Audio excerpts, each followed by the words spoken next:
महाविष्णुर जगत्कर्ता मयोवाजो सिद्धतदम तस्यावतारम एवं अद्वैताचार्य ईश्वर अद्वैतं हरिनाद्वैतं आचार्य भक्ति संसनाथ भक्तावतारम ईशनं तमद्वैताचार्य आश्रय.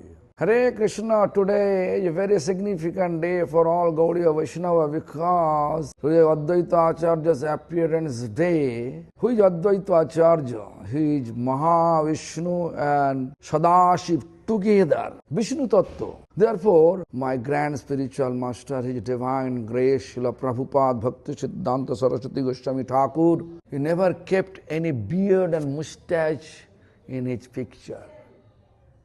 So, we have to follow this direction.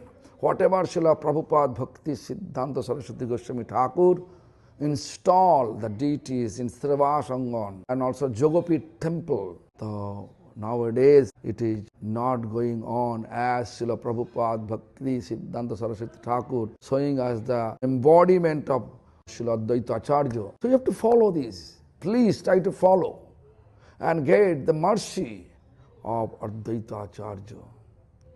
Definitely you will meet Lord Chaitanya and Nityananda. Hare Krishna.